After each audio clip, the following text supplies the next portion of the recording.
छोटू और ढोलू खेलने के लिए आंगन में जा रहे होते हैं।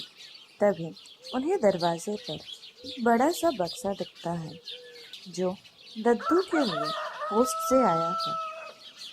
छोटू और ढोलू उत्सुक होकर उस बक्से को लेकर दद्दू के पास घर के अंदर जाते हैं।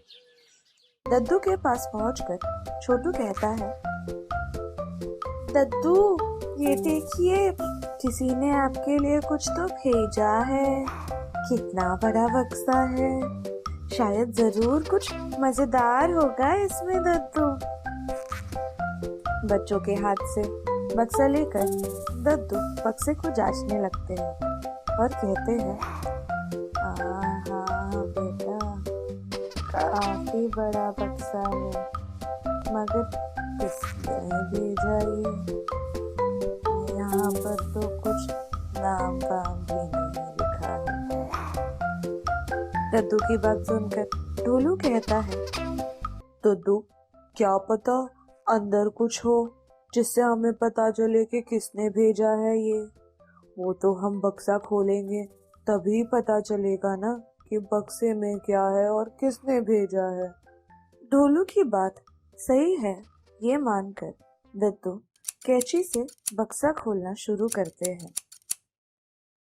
जब बक्सा पूरी तरह खुल जाता है तो अंदर से एक बहुत ही सुंदर कांच का गमला निकलता है और एक चिट्ठी भी है जिसमें लिखा है, प्रिय दद्दू, हम जब शहर में थे तो हमें ये गमला दिखा।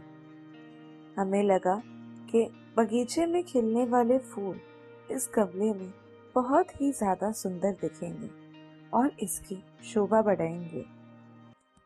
इसलिए हमने ये गमला आपके लिए खरीद लिया। हमारी तरफ से आपके लिए एक तोहफा है। आपसे बहुत प्यार करने वाले छोटू और ढोलू के माता पिता। दद्दू उस चिट्ठी को एक तरफ रखते हैं और गमले को जांचते हैं। गमला बहुत ही सुंदर है और उस पे की गई बारीक कारीगरी उसे और ज्यादा सुंदर बना रही है।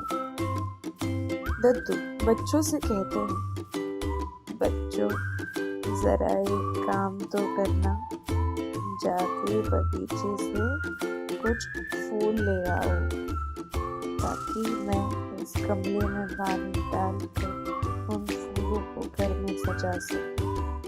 ये तो बहुत ही सुंदर गमला भेजा है तुम्हारे माता पिता ने। बहुत खुश हुए है वो हम तीनों के बारे में। तुम जाओ फूल लेकर आ जाओ। दद्दू की बात सुनकर छोटू और ढोलू दौड़कर बगीचे से फूल लेकर आते हैं। दद्दू गमले में पानी भरकर उन फूलों को उस गमले में रखकर एक ओर रख देते हैं। अगले कुछ दिनों तक दद्दू और बच्चे मिलकर उस गमले का बहुत खास ध्यान रखते हैं।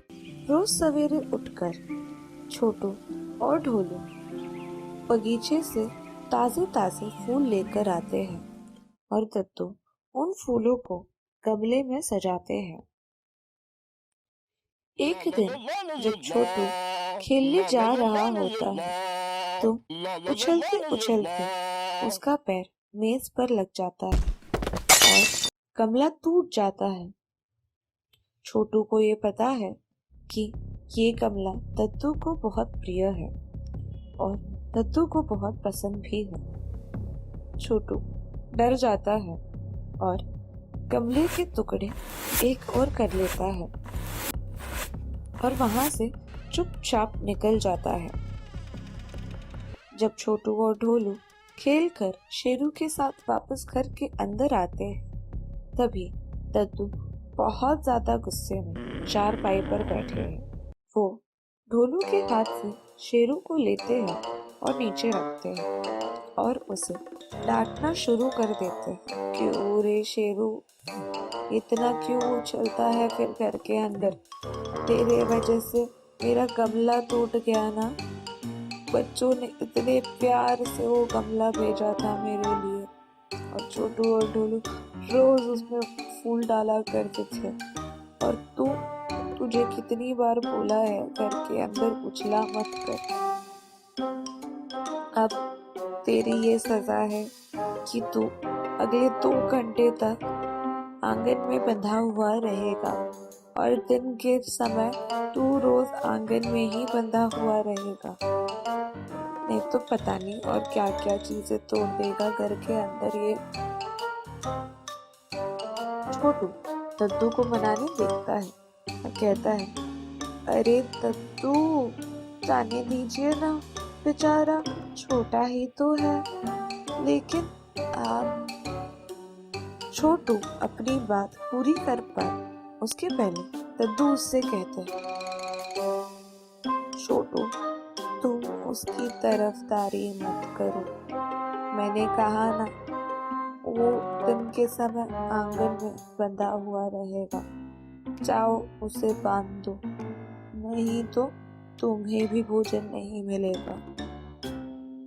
दद्दू की ये बात सुनकर ढोलू फट से पट्टा लेकर आता है और शेरू को आंगन में बांध लेता है। ढोलू के आने के बाद छोटू, ढोलू और दद्दू तीनों भोजन करने बैठ जाते हैं। जब वो खाना खा रहे होते हैं तभी शेरू बहुत आवाज करता है।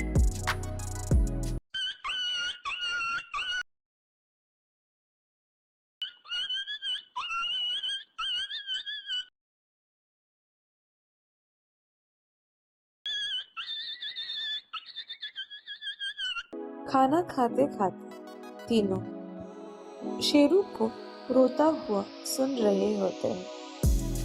छोटू 2 से 3 बार प्रयत्न करता है दद्दू को मनाने के, मगर दद्दू हर बार उसे भी डांट कर खाना खाने बोल देते हैं।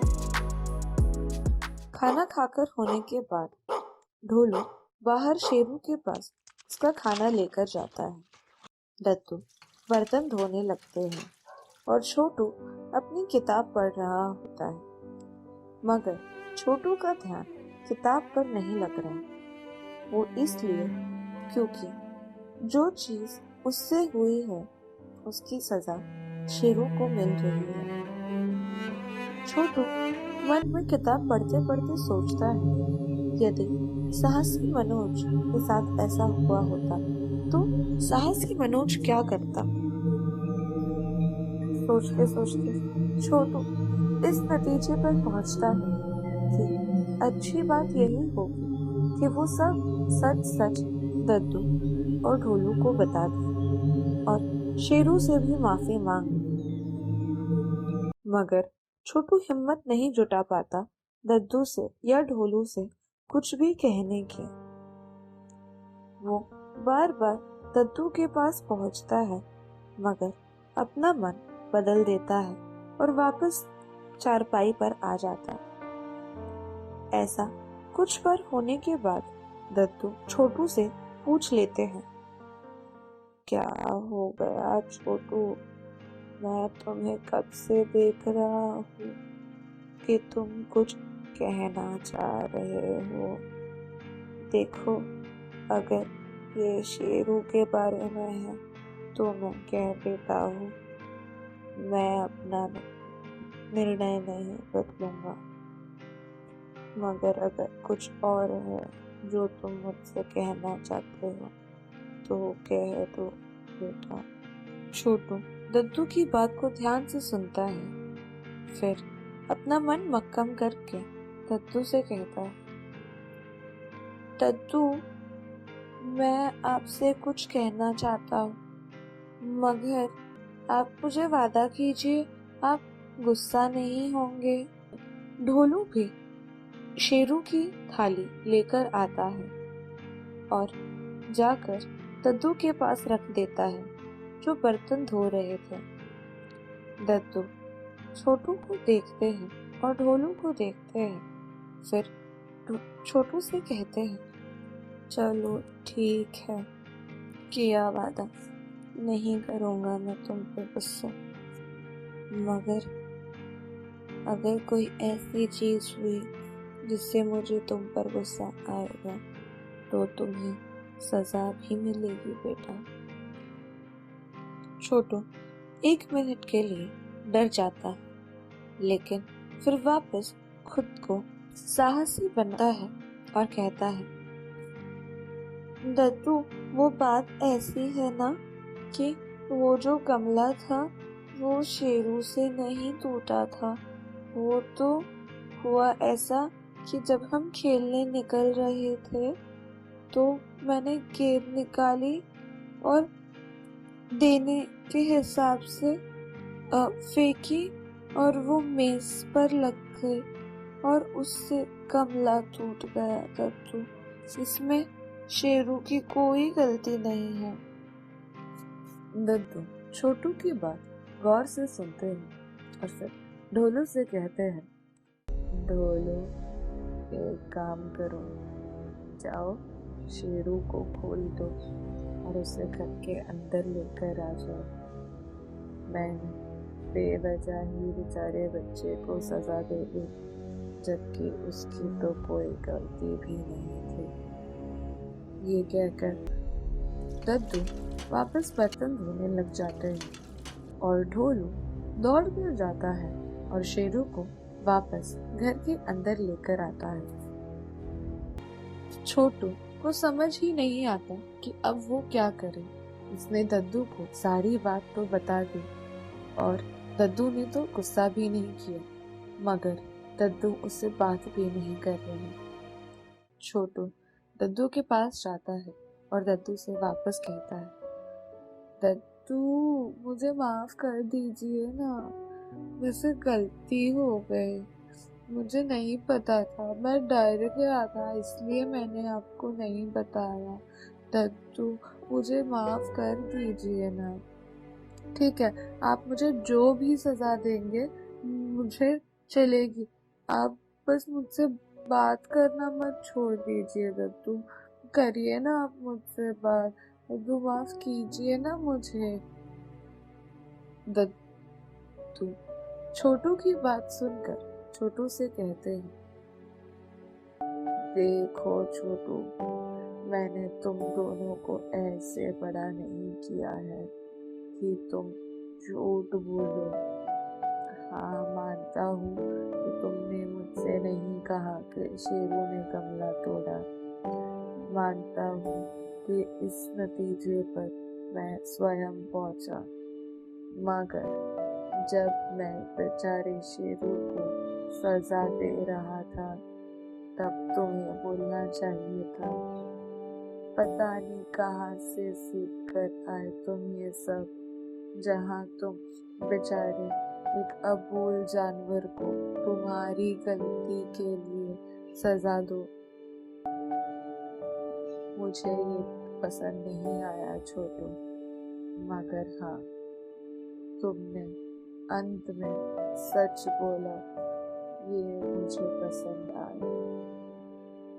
मैं तुम्हें कोई सजा नहीं दूंगा, बल्कि मैं तुम्हें आज एक सीख देता हूँ बेटा।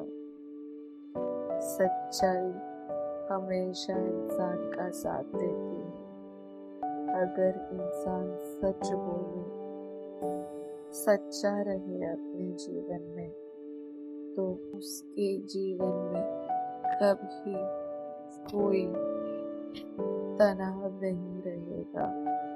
यदि अगर तनाव रहा भी तो उसकी सच्चाई उसकी ढाल बनकर उसकी रक्षा करेगी। आज एक चीज याद रखना छोटू, कि हमेशा जीवन में सच बोलना।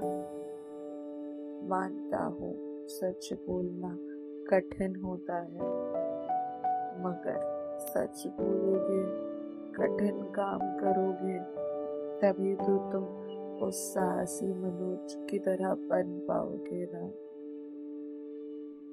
मेरे बच्चे, मैंने तुम्हें माफ किया। दद्दू की ये बात सुनकर छोटू बहुत ही खुश हो जाता है।